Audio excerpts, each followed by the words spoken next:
Yeah, Sierra, we actually just got a full hunchback salvage. And we are going to immediately go to the mech bay and put that puppy together. And not only is it a hunchback, it's the 4G hunchback, and we got the AC-20 to plug into it. So, like, this is the dream right here.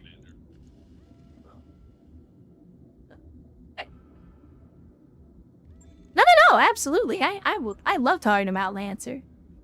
But that's my whole thing about Lancer is not only the freedom that it gives players, but I also love that, like, as a GM, the game is so streamlined and, God, I can't think of the name of the company now. The guys who make the game. It's right on the tip of my tongue and I can't think of their name right now. But the guys who make Lancer also have, like, part of the reason that I love Lancer is because I spent, massive. That's, for some reason I was thinking of Privateer Press and I was like, no, those are the War Machine guys.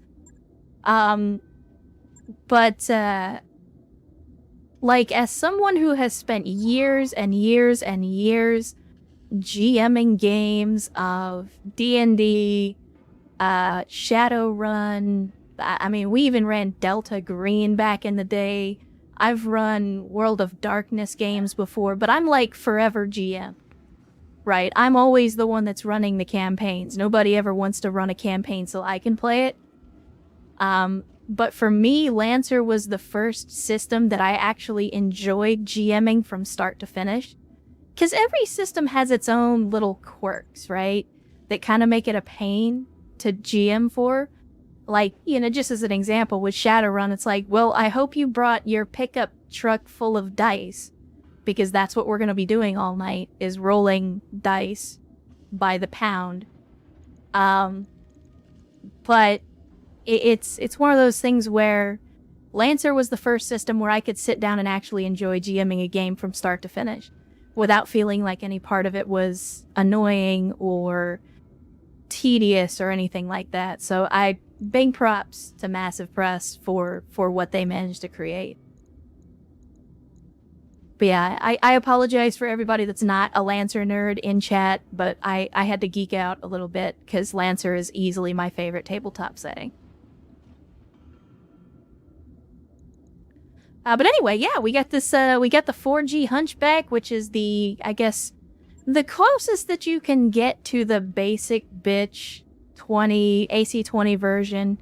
Like, when you think of a Hunchback, the 4G is what you're thinking of.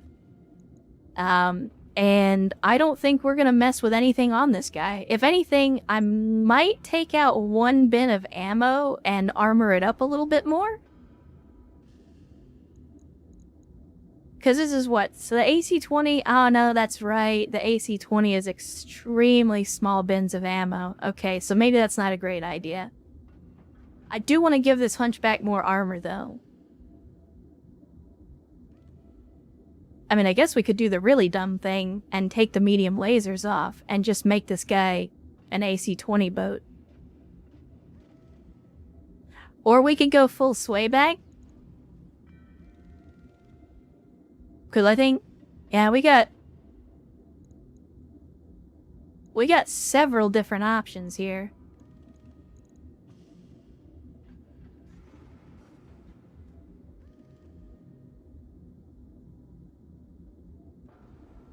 Yeah, that's true. We can get rid of the small laser. I don't really ever see myself using that.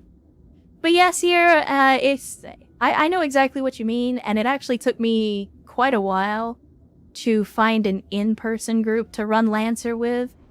And even now, for me at least, it's only one small group. It's just me and 3 players that play in person. Most of the Lancer groups that I have done have been online as well.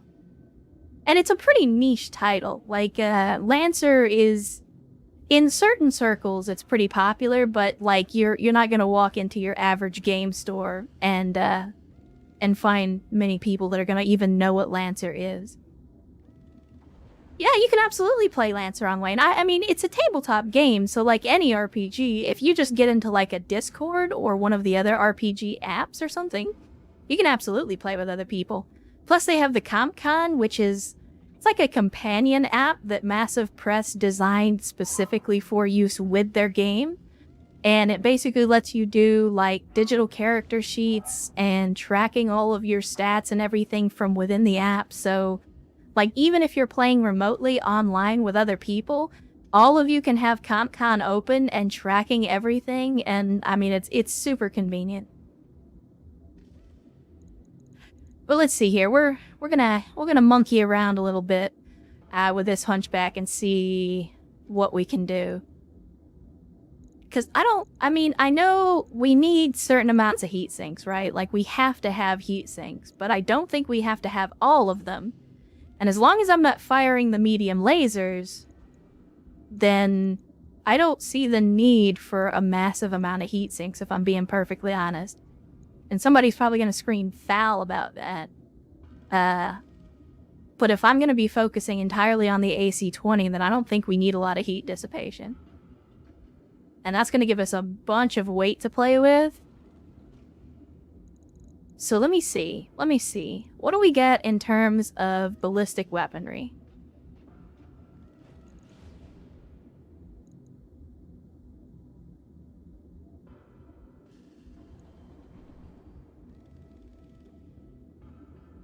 I don't know. Well, we're... Hold on. Before we start turning this hunchback into a Frankenstein, let's hit the store and let's see what our options are in terms of ballistic weaponry. Because this right here is what I was looking for. Potentially get myself an AC-5. We can put a couple of AC-5s on that puppy. Or maybe even a Gauss. We got a light autocannon. Oh, man. Man, I'm having so many ideas right now. I got light bulbs going off all over the place. Because I think we already had a light autocannon, but I don't remember which one. Was it an AC-2? Yeah, it was a light AC-2. Again, if anybody from the BTA development team is in chat, I would love it. It would be a huge quality of life thing if you gave us access to the store from the mech bay. That's one of the few quality of life features that I miss from Rogue Tag.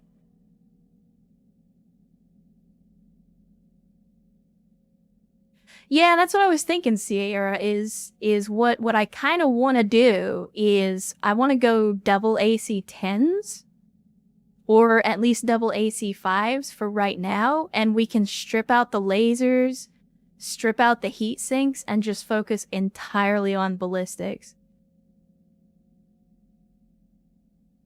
Because we don't have two AC-10s. Oh, well... Good to see you all the same, Sneaky So. Glad you could join us, and hopefully you have a good rest. I don't know what you've got planned for the weekend, but hopefully it's a good one. And if we don't see you before then we'll probably see you sometime next week when we pick up the stream again. I will say, though, Sneaky, just because if you're leaving now, you're gonna miss it, I do have an announcement at the end of the stream, and it's not great news. It's not the end of the world, but it is kind of bad news. But I will be also making a post on Twitter about it after the stream. So have a look at that whenever you're done. I'm not going to harsh the vibe right now, but I did want to let you know. Because I know you would normally come into the streams and hang out, so just keep an eye on the Twitter machine and you'll see. Like I said, it's not the end of the world. I'm not going anywhere or anything like that, but just wanted to let you know. Oh, okay. Well, it's fine. I'll address it in the stream as well. I'm going to wait until the end of the stream before I bring it up. So just watch the VOD or something like that, or, you know, however you want to do that. But again, I'm not going to harsh the vibe by bringing it up right now, but I did want to let you know. But in the meantime, like I said, enjoy your weekend. If we don't see you before then, go get some rest. I'm sure you've deserved it.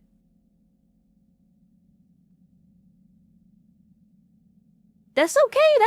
You don't have to feel bad. I know not everybody lives in the United States of America, so it's sometimes hard to join me for the streams, but I do appreciate you hanging out all the same.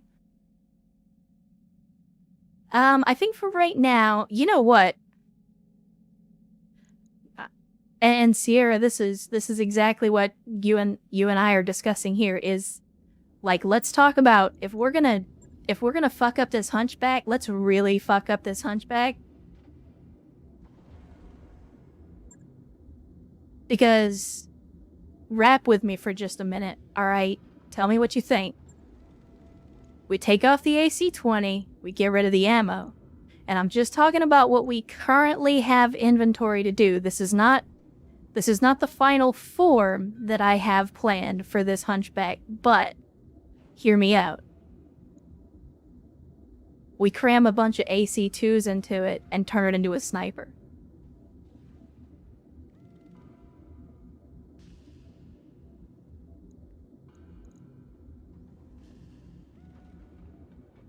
What do you think?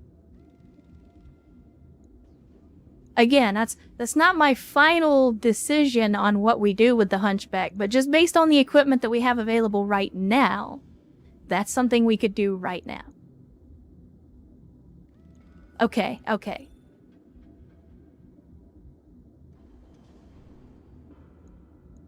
Here, I got another idea too. It's, like I said before, this is my favorite part of BattleTech. I love like the theory crafting and the build crafting.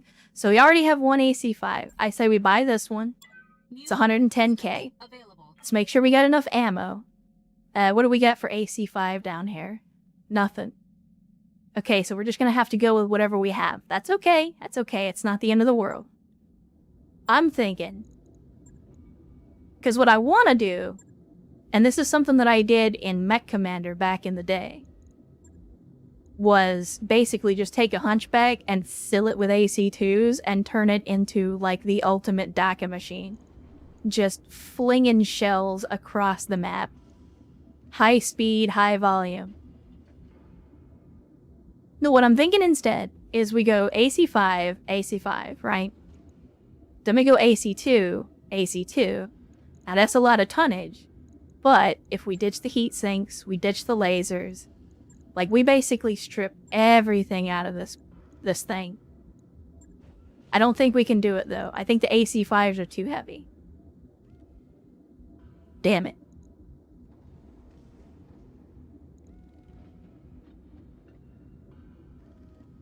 What about the light AC-5s? I saw one of those in the shop. Let's have a look.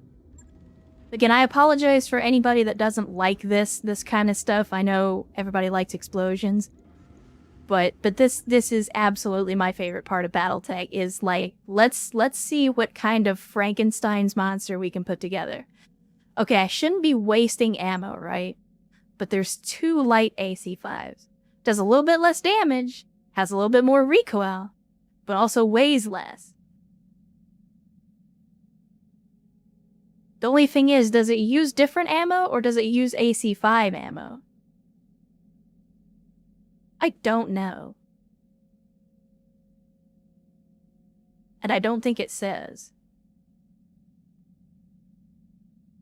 Yeah, I want to do it just to see what happens, but the problem is I don't know if the light ACs actually use the same, like, is it the same AC ammo?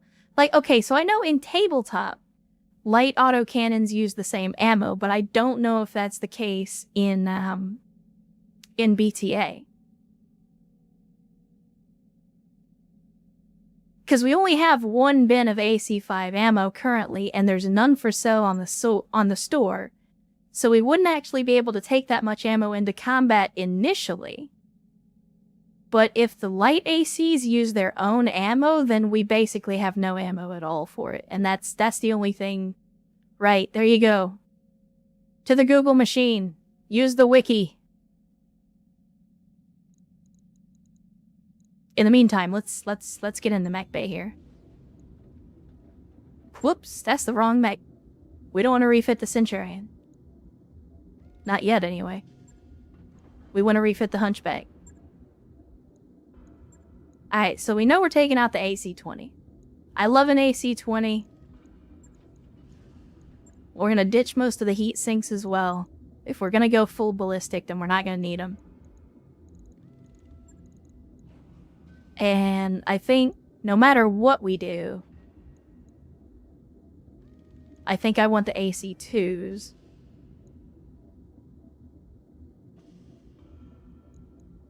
Well, hold on, let me see. Damn, I was hoping, like, if we could... Actually, you know what? If I strip all the armor... Guys, I'm about to do something really dumb. Double AC 20 Hunchback, no armor.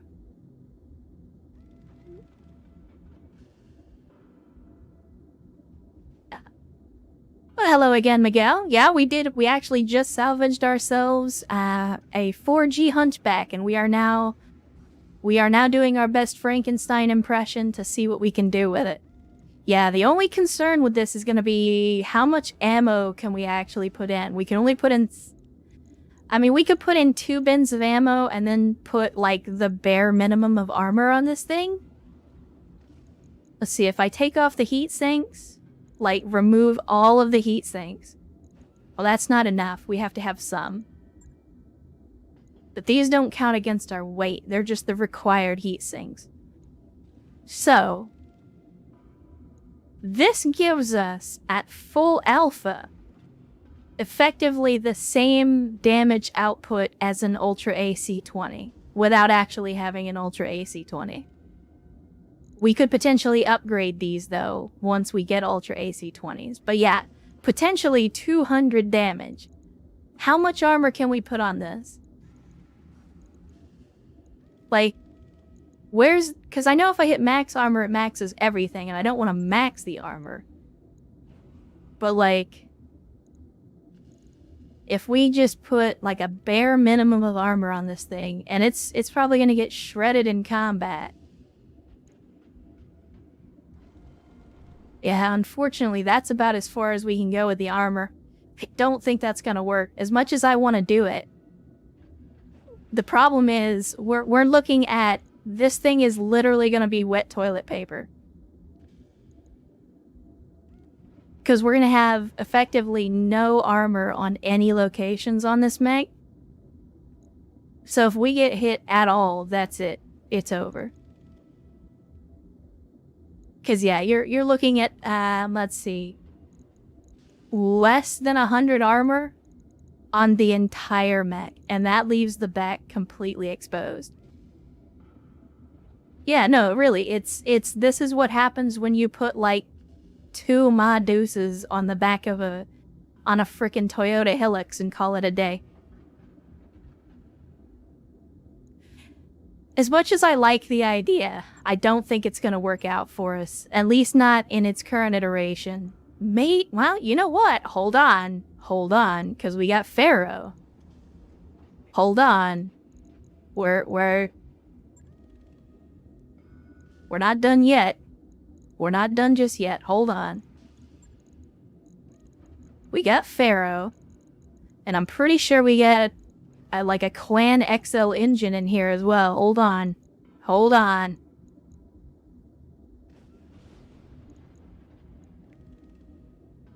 Alright. This disaster piece might be saved after all. Okay, hold on. So now we've got potentially 4 tons of armor to play with here. And I'd like to put more ammo in this thing, but we don't have any more AC-20 ammo, unfortunately. So basically, we've either got 10 individual shots, or we've got 5 full alpha volleys with absolutely nothing else. So if we max the armor on this thing, and then I'm gonna, like, bring it back down... we don't actually need that much armor on the arms because they're not gonna be... They're not gonna be holding any weapon systems.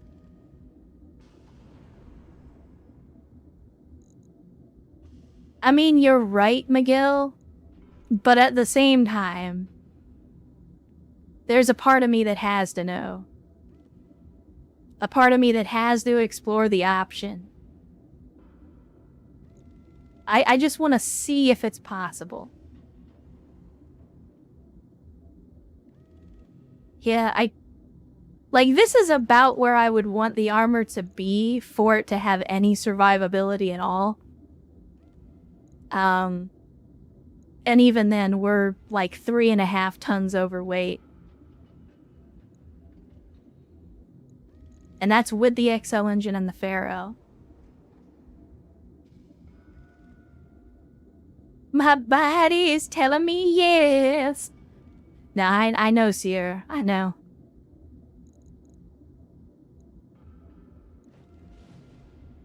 We'll figure something out. We will figure something out. Alright, I tell you what, for right now, we're gonna revert, because that's a million sea bills to turn in this abomination. But I say to be continued. We will look at this in the future. We will look at potentially doing this sometime in the future. We don't necessarily have the resources to do it now. But maybe in the future. Get us a couple of clan AC-20s? No, that's the point, Fildor. It is madness. That's why we're trying to make it work.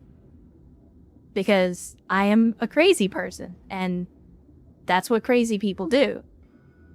But I think if we get some clan tech, you know, if we get some clan Ultra AC-20s, we get the clan Pharaoh, we get the clan Indosteel, we've already got the clan XL engine, we just clan this thing up to get it as light as possible.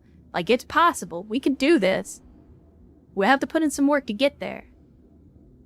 But we turn this into the most terrifying machine to ever be classed as a medium mech. I mean, yeah, it does basically become a Hunchy 2C at that point, but you know what? I'm okay with that. I am 100% okay with that.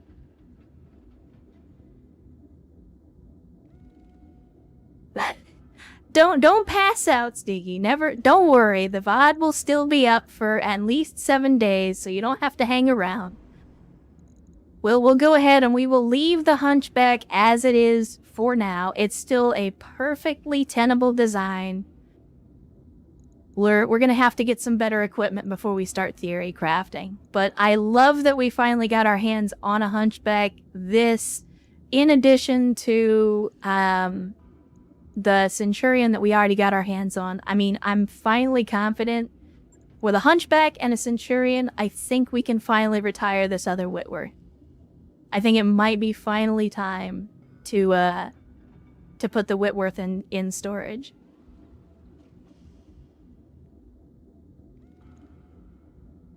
Yeah, take it easy, Sneak, and we'll see you next time. Again, thanks for hanging out.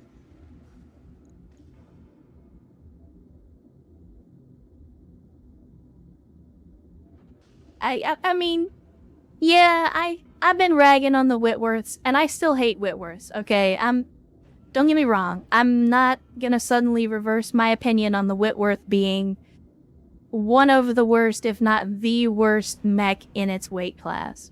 But they have performed significantly better in this completely unintended role than I expected them to. I mean, the worst because the Whitworth is pretty much like in every category that you want in a medium mech, it's bad, with the exception of taking damage.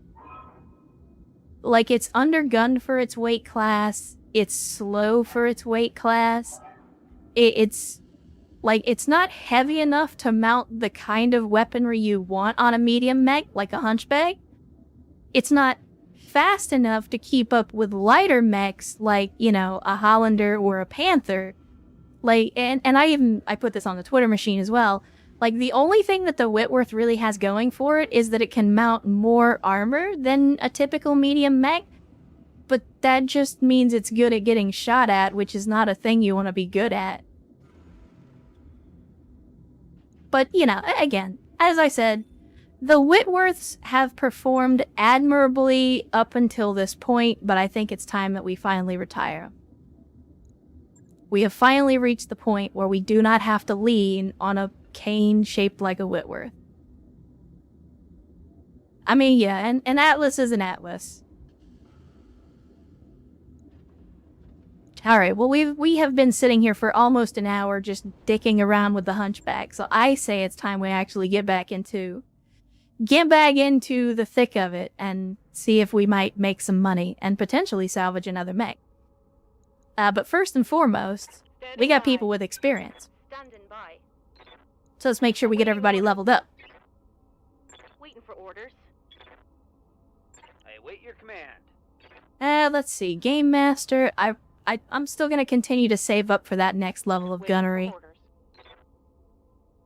Commander, what do you get for the next level of guts? Just an additional health? Yeah, I think we save up for gunnery on you as well. I think it's just gonna be gunnery across the board for all of our people.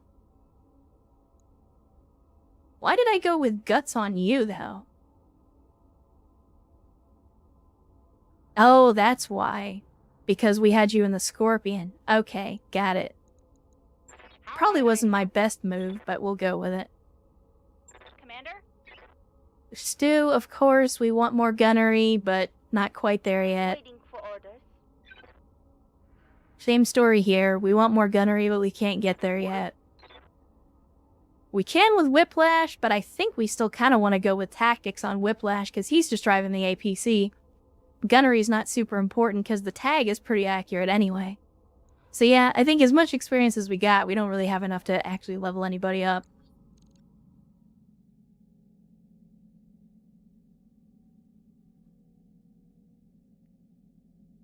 Yeah, Miguel, that's just one of those things. I look at mechs kind of like tax brackets, if that makes sense. Like, the closer you get to the upper limit, the better you are, but then when you flip over into that next bracket, it's very hard to be viable. Because like a 40-ton medium mech means you can't mount the heavier weaponry that you want with a medium, you usually can't mount the heavier armor that you want with a medium, and you're also losing the speed that was your greatest advantage in a light mech. Because light mechs typically, like, their main advantage is speed and maneuverability, which immediately decreases when you go up to the 40-ton class and you move into the medium mech category. There are some exceptions, of course, but generally speaking, once you go up to that next weight class in the 40-ton range, then all of a sudden you now have mechs that are slower, but then don't have any of the firepower or, like, they don't have the offense or the defense to justify the amount of speed and mobility that they typically lose. Yeah, no, and that's the thing. Like, technically, 35-ton mechs are where it's at in terms of light. So, like, just as an example, the Panther is actually a really good mid-range, mid-performance light mech. It is technically a light mech, and it's 35 tons. The Panther, the Hollander are both really great examples of, like, giving you the maximum amount of flexibility within the light class. Now, they do both suffer from some mobility issues, but again, to use the Panther and the Hollander as perfect examples, what they lack in mobility as light mechs, they easily make up with their ability to mount extremely heavy firepower. Like, this Hollander is bringing a thumper cannon to the field, so, like, that's insane that a light mech is able to mount an artillery piece. Same thing with the Panther. Most Panthers are mounting a PPC or large lasers or a light Gauss rifle or an AC-10 or some equally insanely powerful weapon system that gives them a huge advantage over other mechs in their weight class. It's like, that's the advantage when you get close to the top. And then you flip over to that 40-ton and it's like, okay, well, now the Whitworth is expected to perform at the same level as, you know, for example, a Hunchback. But if you compare the two, if you were to compare a Whitworth with a Hunchback, like, there is no comparison. They're not even in the same ballpark. It's barely the same game at that point. And that's just a 10-ton difference. If you wanted to go even farther than that and look at, like, a 55-ton mech, you're getting, like, into Bushwhacker territory at that point. Like, compare a Bushwhacker with a Whitworth. Again, there is no comparison. Like, you're barely comparing the same class of mech at that point.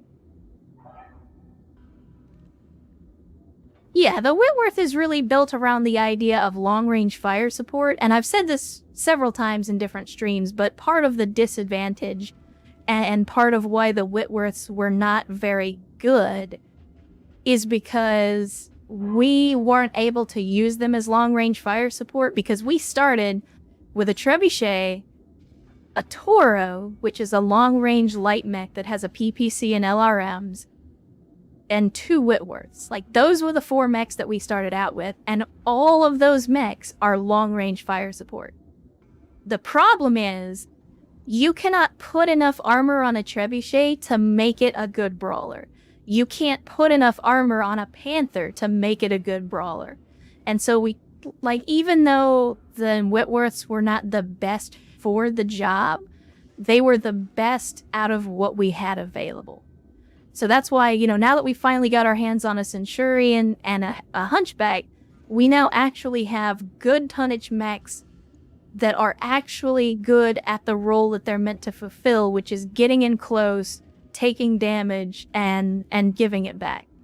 Because, like, just as an example, looking at the armor here, this Hunchback isn't even maxed out, and it has 800 armor. At max capacity armor, because I maxed out the armor on both of our Whitworths, they were at like 640 at their maximum armor. So I could actually put more armor on this Hunchback if I wanted to.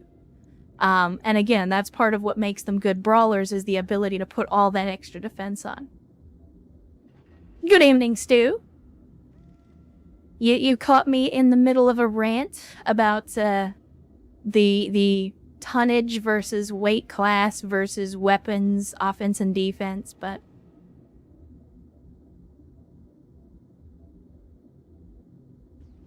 yeah, no, again, that's exactly what I mean, Sierra. It's like I've been saying since the very beginning of this campaign, we came in to make the best of a bad situation. We, as I have said before, armies often do not win wars with the equipment they need. They have to win wars with the equipment they have. And that's exactly what we had to do. We didn't necessarily want 2 Whitworths, but that's what we had, and that's what we had to make do with. So, yeah, it's not ideal, but I think it's good to say we have finally clawed our way out of that hole. As long as I don't play stupidly, we might be able to stay out of that hole. But yeah, I'm currently putting together, I know that we had the Irby that we were able to put together. I wanted to see... Yeah, we didn't quite make it with the Firestarter. I was hoping we would get 2 parts from that, but doesn't look like we got it. But that's okay. That is okay. So now that we've done that, I'm just going to immediately put it in storage, but I did want to get it put together. So anyway, like I said, I have been rambling about this for quite some time. We got off on so many tangents. But let's actually get back into it. Let's see about potentially getting another mission under our belt. Let's see. Because, yeah, I think this is the mission that I tried to take. Or no, this is the mission that I tried to take. And for whatever reason, even though I had this mission selected, it didn't give us this mission. It gave us some other mission. Yeah, salvage for the salvage guide. So we're like, everybody read, it says stubborn surrender, it says battle, it says polar. We're gonna go max salvage. And we're actually fighting against St. Ives this time, so maybe we'll actually get the mission that we selected. Oh, wait. Hold on. I didn't think about this.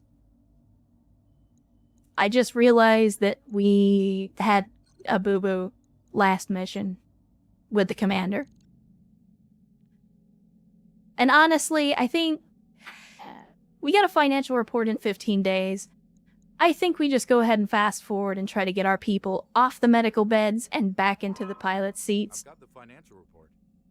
So yeah, we're out 650. I am genuinely considering going restrictive on our output next month because we have really high morale, and I think we might be able to afford the morale hit. I know you guys don't want to take the pay cut, but it's all about that money. BTA calling. Okay. You can't help but feel a little nervous seeing the ancient Comstar Vincent Mark 42 floating just beyond the shuttle bay doors. Farah notices you fidgeting and tries to reassure you. Commander, we're just lucky the communications grid was still under warranty. These level 2 repair recovery teams take the jobs very seriously. They don't care if you get along with their bosses or not, as long as you pay your bills on time. Again, pay your phone bills, fucko. The Comstar Acolyte waves you over. Greetings, Commander. I am Acolyte Coles, commanding Reprec Bravo Tango Alpha. Please show us to the communications grid. After some time inspecting the faulty unit, Acolyte Coles gives you the bad news. You may need to wait some time for the replacement parts to come in by courier. In the meantime, Commander, we would certainly relish the chance to test our skill in battle against a hardened mercenary outfit such as yourself. Deja vu. The reputation of the comm guards is such that the mere threat of battle brings our delinquent clients to heel more often than not. We will of course reimburse you for any damages incurred to your own units. By the way, if any of us bear a resemblance to any of your crew, I trust you know enough about Comstar not to ask too many questions. I mean, considering how the throwdown with Santa went, I think I'm gonna have to say no on this one. I don't think we're quite there yet. But that's okay, we're only gonna pass for now. No lasting consequences. Apologies, Acolyte Coles, I don't think we can handle the BTA team. Your power is over 9,000. Really, guys? And I don't want to risk any of my pilots being injured. Yeah, especially after the last one where Santa was like, hey, are you up for a friendly sparring match? Oh yeah, also, I'm gonna kill 6 of your pilots. I don't mean put them in the hospital, I mean straight up kill them. So, yeah, I'm not sure if I want to go through that again. A pity, replies the Acolyte, but I do understand. A machine may be repaired or replaced forever, but the only certainty of flesh is death. This is true. That's okay. What that means is that we now have a target for the future. See, I'm not going to take that lying down. Sometime in the future, we're going to have this pop up again, and when it does, by God, we're going to be in a better position, and we're actually going to take these missions that succeed. Because I feel like if we had a lance of heavy mechs instead of the light and mediums that we've been running, we probably could have taken Santa. Or we might have been able to take the BTA guys as well. So, we'll see. We'll see. Don't count us out just yet. Ready to go over financials. And there we go. 2 months later, everybody's finally back up to speed. And we're at a little under 3 million C-bills. So Sparrow's the only one that's still in hospital. Not much I can do about that, but we should be able to field our full team again for the first time in quite some time. Unfortunately, all the missions have rolled over. So we'll have to look at what we've got again. What is this? Mission has some restrictions on weight, and I can only field 1. Okay, so this is solo duel. No thank you.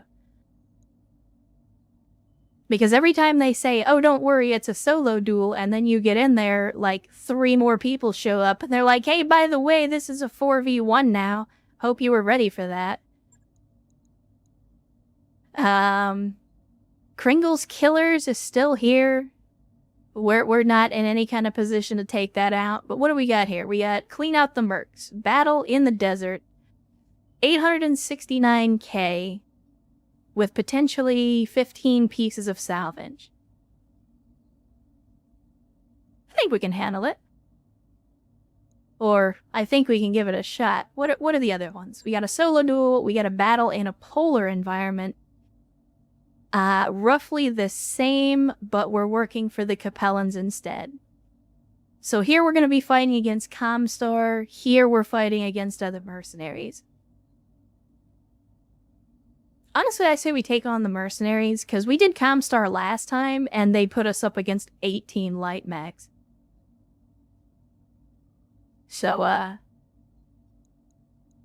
yeah, I think I'd rather take my chances with the mercs / pirates than end up in another fight where we have to go up against 18 frickin' mechs and that the game just chugs for 2 hours.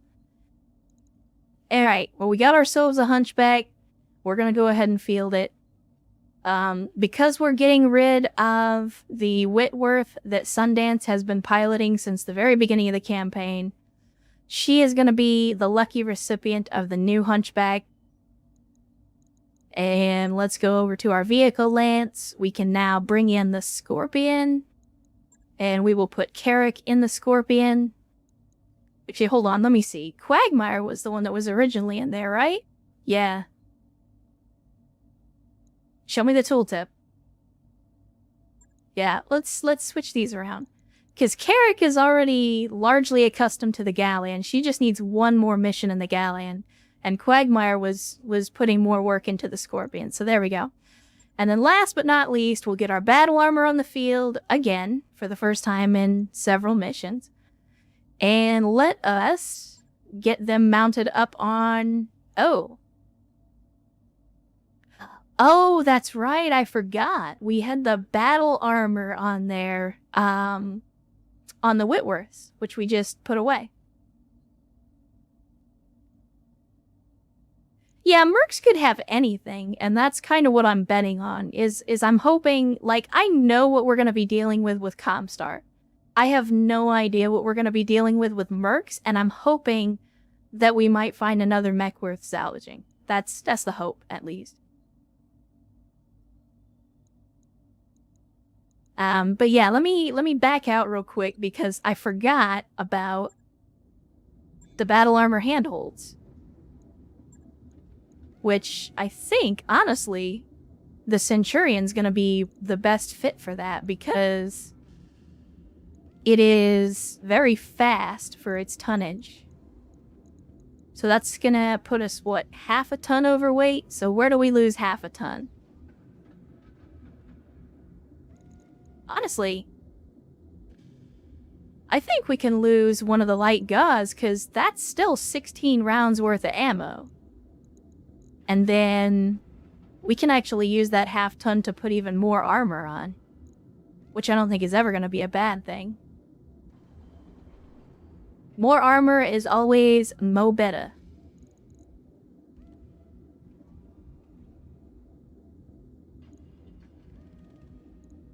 There we go. Yeah, 16 shots is still probably going to be much more than we need in an engagement, because we can only take 1 shot per turn, and most missions are over in 10 turns or so. On it. I'll let you know when that's done. Alright, so we'll wait 1 more day. That work order you submitted is complete. Now we'll go into the mission. Now we've actually got the handholds for the battle armor. We'll max out the salvage. Put the whole lance back together again. Sundance, you go in here. We will do Carrick in the Galleon. Scorpion gets Quagmire. Battle armor. Bigfoot. And we will mount you up on the Centurion. And there we go. I think I'm going to save this lance composition. Because I got a feeling we're going to be using this for a little while. Yeah, Miguel, and Game Master, even this stream has been making some pretty impressive shots with that AC-20. I am just saying, putting that man in the Hetzer, the AC-20 Hetzer, is the best decision I ever made. Like, he was doing okay in the Galleon, but there's something about that AC-20 that is just, I mean, it's like one of the cornerstones of our offense.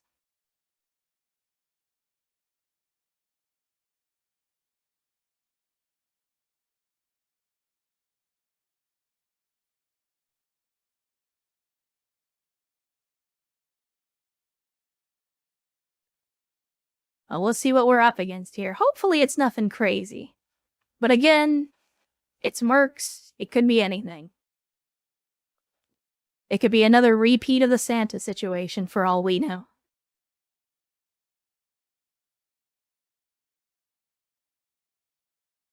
Again, Darius, with the sage wisdom, I don't like fighting other mercenaries, but that's the nature of the business. Like, yeah, dude, that's literally what we get paid to do. No sense getting all sentimental about it.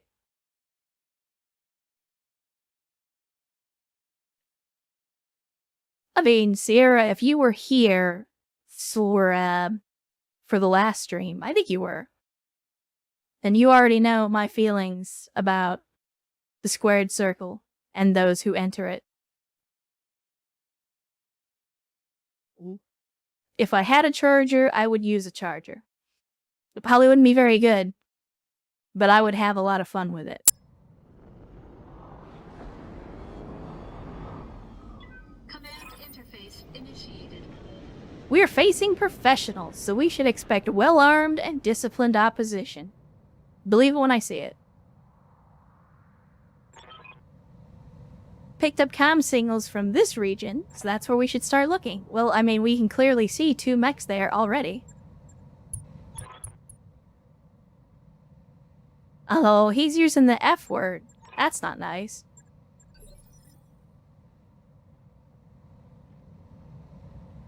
I feel like we've been on this map before. If not this map, then one very, very similar. Yeah, it was very similar to this map, where this was a mission from a couple of streams back where we actually, we actually ended up bailing on the mission because we got into it, and this was back when our lance was still crappy 40 tons.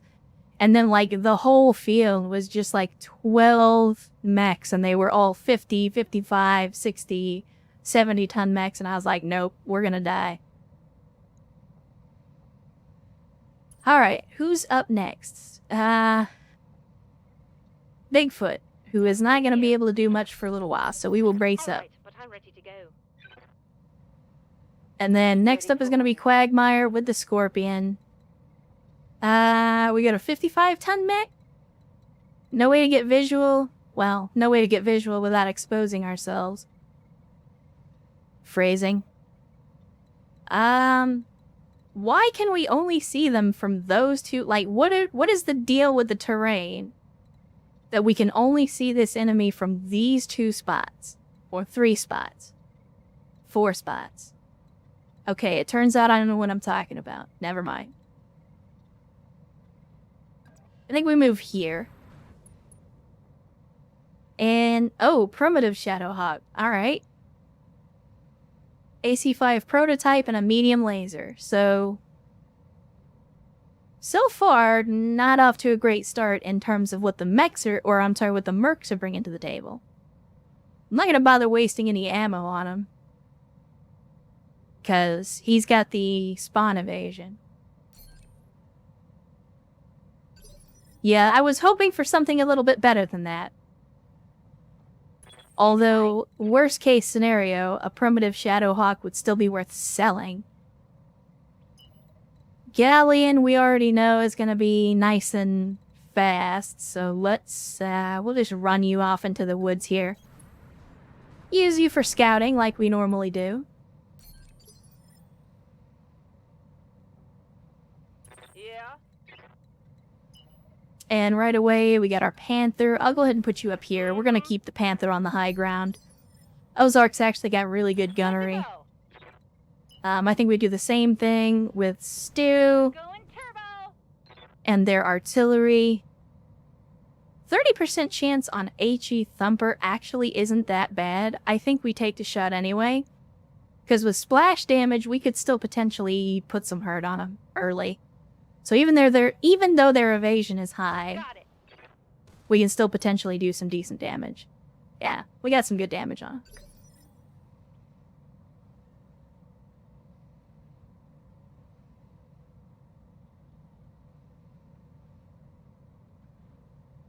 Yeah, I always try to use the mechs and vehicles as they're intended where I can, because they typically excel in whatever roles they're meant to fill.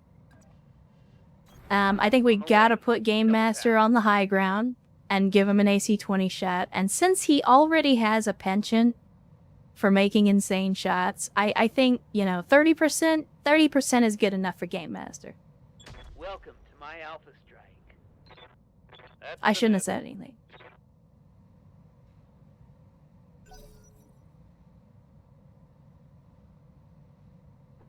That's true, Miguel. Well, that's an MRM launcher.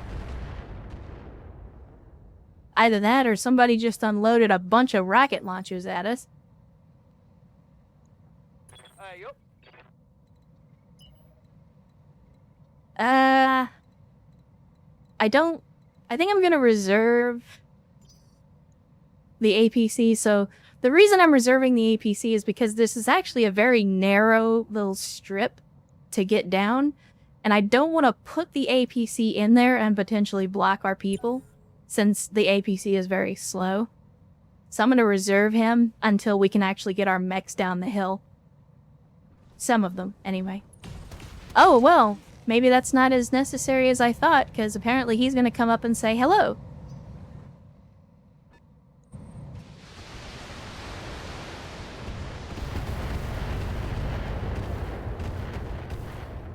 Man, I don't know what it is about this Scorpion tank and its cursed existence that, like, anytime it's on the field, it draws every single shot from everything.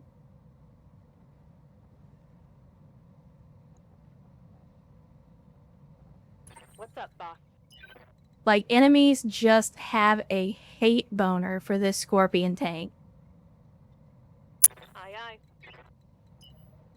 See if we can get the Trev up here. We can. Go into full We'll use the throttle. high ground to our advantage. Full alpha. Give him the Everything business. I've got. Very nice. 2 engine Scored crits. a critical hit. And if we're getting engine crits, then that means the center torso has already been stripped of armor. Commander. So, that is best case scenario for us. Receiving you. And I think the next smartest move is we bring up the Centurion, and even though they don't have line of sight, we do have the MMLs, so we can fling some LRMs. Maybe we get lucky and get another engine crit and just take this guy off the field. Acknowledged. There you go, engine destroyed. Exactly what I was hoping Hostile for. removed. That's good though, because that gives us salvageable parts. And we also didn't do that much damage to the weapon systems, so we might be able to get our hands on that AC-5.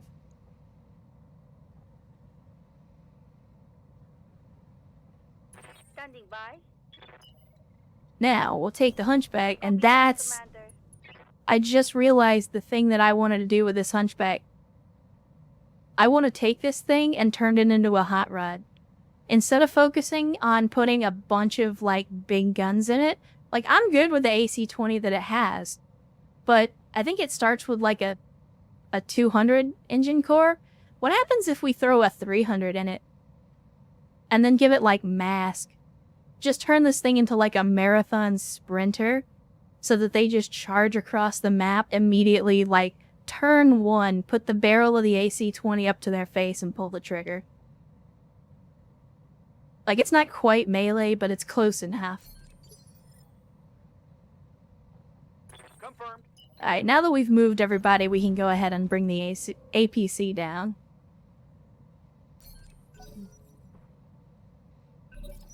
And let's see who else is going to come out of the woodwork, because we got this guy here, and we know we got at least one person back here.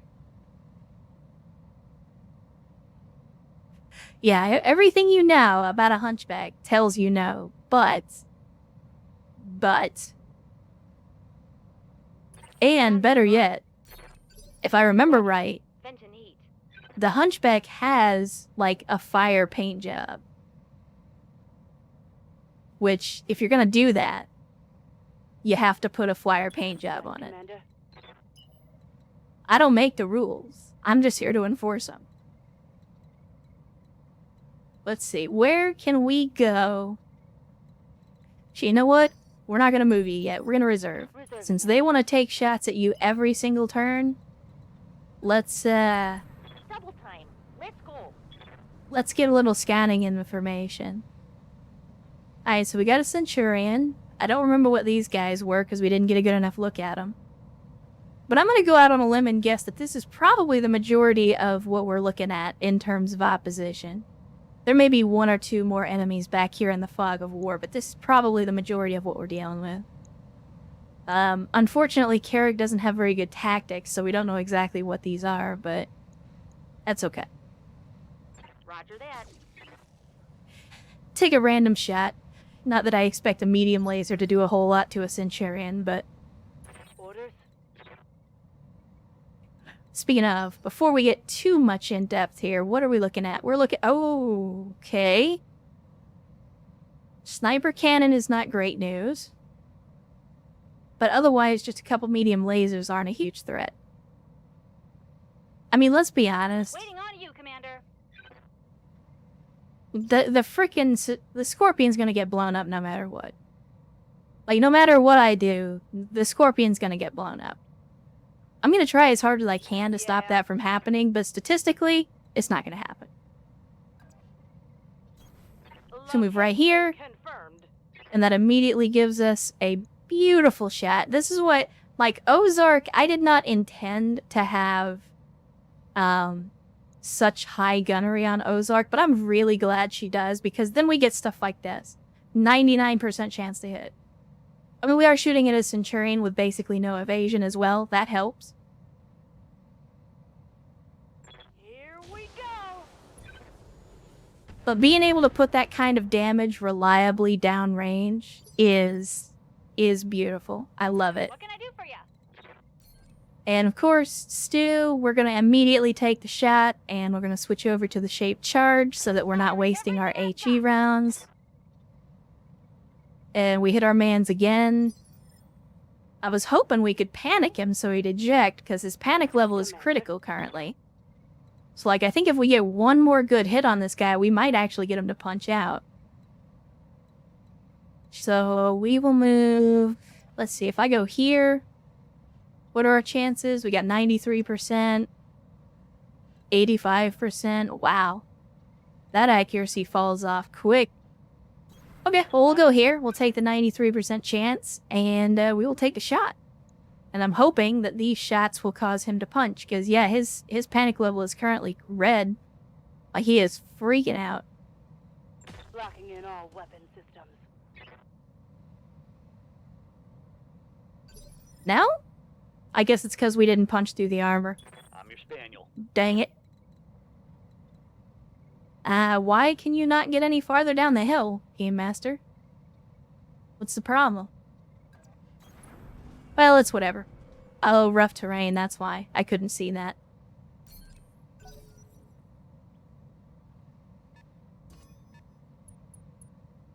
Sensor lock on the Scorpion. Well, I guess we know how this turn's about to go.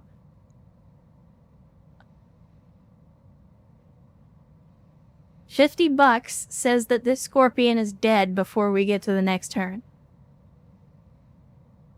And I hate to say that, but at this point, I think I've just learned to accept the fact that this Scorpion tank is cursed.